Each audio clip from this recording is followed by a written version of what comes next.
There was only ever one time I witnessed Aidan Mitchell not behaving like a complete delinquent, and it was only momentary.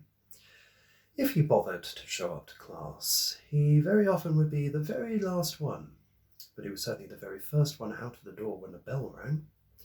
But on this occasion, he hung back. I was bracing myself for a bit of trouble and politely tried to usher him out. But he started asking me about coding. Coding. He was such an obnoxious little shit, I thought he wanted to know how to create a virus. But very sheepishly, he pulled this very tatty notebook out of his bag. He opened it up, and it was just packed full of drawings and designs for a video game that he wanted to make. He went into great detail, explaining it all to me as I looked through the book. The drawings were incredibly childish. The idea itself was, on the one hand, insanely generic, and also made virtually no sense. But what really stood out was just how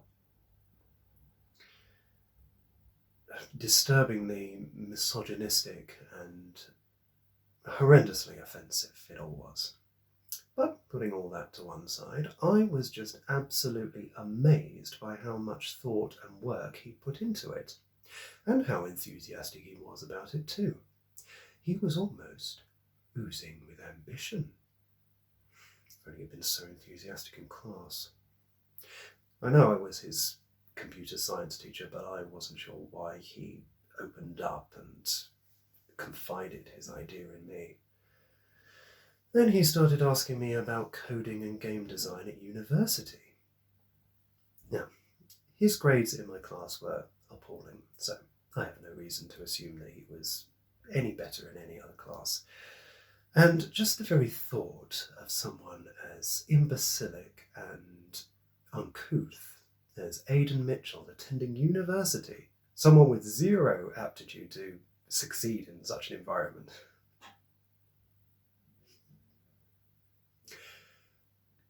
It made me burst out laughing. It was entirely involuntary. I was trying to compose myself, but no one likes to be laughed at, especially belligerent bullies like Aidan Mitchell. I barely mustered some sincere words of encouragement as I tried to wipe the smirk off my face, but he was already shoving his notebook back into his bag. He slammed past me on the way out, called me a fag, told me he'd fuck me up if he saw me on the streets, before knocking a monitor on the floor on his way out the door. The following day, the whole computer lab was infected with a virus. Oh, bastard. I don't think it was too long after that his name was being thrown around in relation to the death of another pupil. Now, my ex-wife once asked me if I thought that things between him and that girl might have turned out differently if, instead of laughing in his face, I'd actually encouraged him to pursue his idea. She's such a bitch. But no, I don't.